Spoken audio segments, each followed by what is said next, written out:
My name's Jasmine. Welcome back to my channel. Thanks for stopping by. If this is your first time here, just know that this channel is about faith and life, and I welcome you. Please join the family. Usually I do a channel series called Faithfully Uncool, where I talk about spirituality and Christianity and religious studies and that stuff. But today I'm actually going to be talking about something a little bit different, I guess more on the life side of the channel.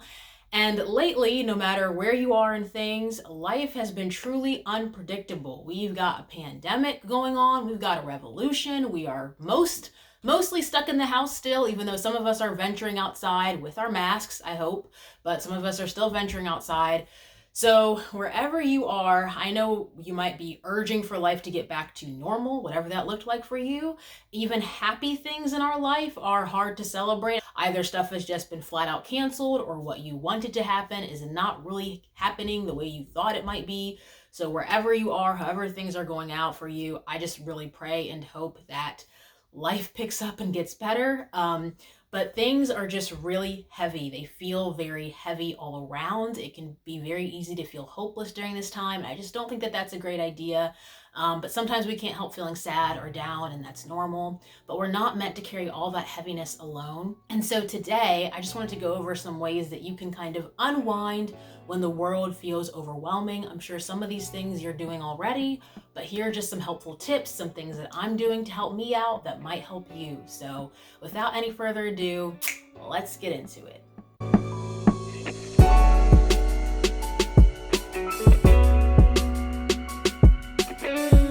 So, number one thing that I'm doing during this whole crazy time is journaling. Admittedly, I'm not journaling as much as I wish I was, or as much as I maybe should be journaling, but it is a really, really great way to just release some tension, to just write a little bit. So typically for myself, I'll usually have two journals. One is like my prayer journal that I use during Bible study, quiet time that I read when I'm just feeling down or low. It's kind of like the closest thing that I have to a diary.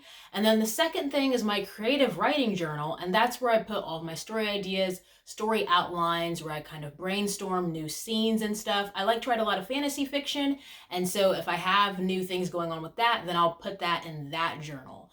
So however you write, whatever you write, I hope that you're journaling or finding some kind of creative outlet. If you're a painter, if you're a songwriter, if you're a singer, whatever it might be for you, if you're a gamer, whatever you're doing that's helping you to get your mind off of stuff, that just helps you to relax, really recommend that you do that when things are feeling overwhelming. Another great thing that I've been doing has been reading. So there's this author named Sasha Black, and she actually writes these really great nonfiction books about how to be a better writer and stuff. So she has this one book about making great protagonists, and she has another book that I'm reading right now about making a really great villain. So it's like 13 steps to super bad villains or something.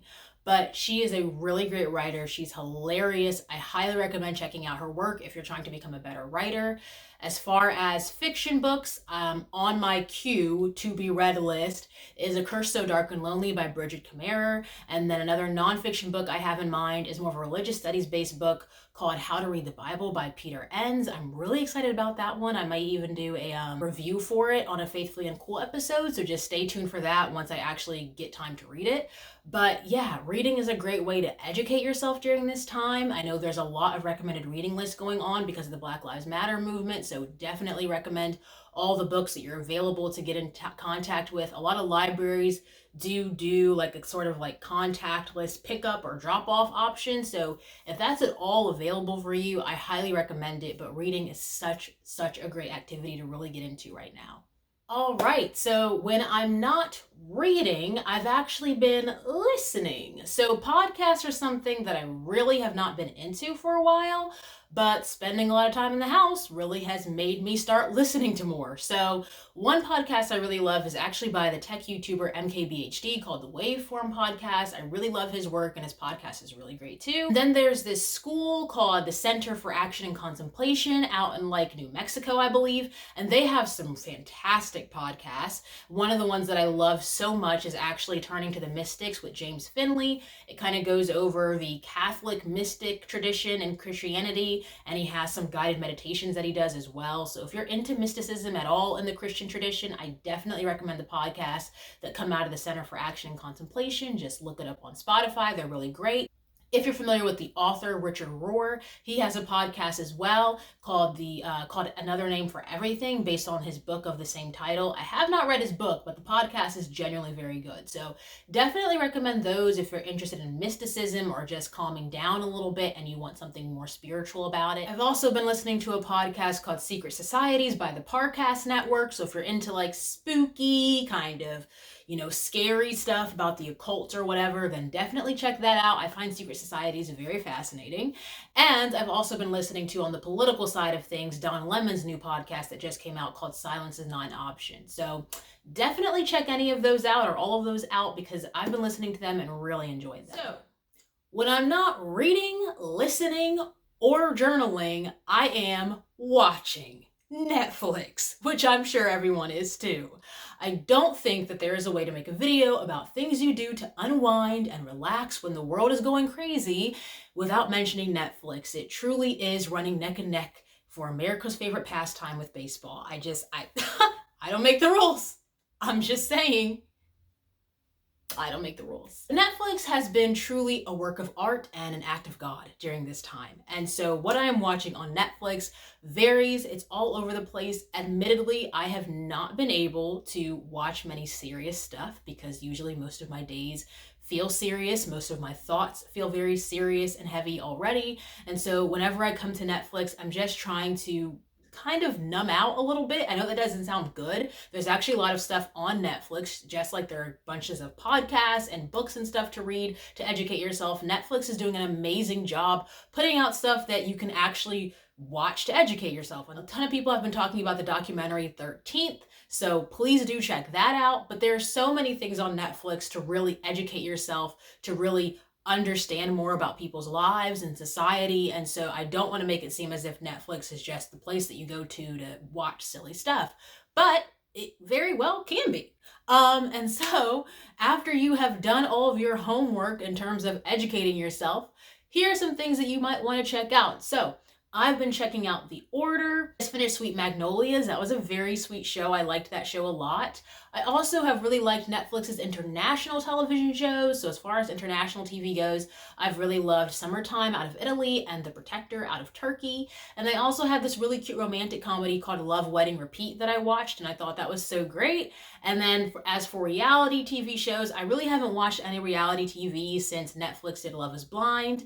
Team Cameron and Lauren, we're not gonna argue about it, thank you. But as far as other reality TV, I've also really liked the whole concept of The Floor is Lava. I think that show is great, and I would probably go on it and dominate, actually, just saying.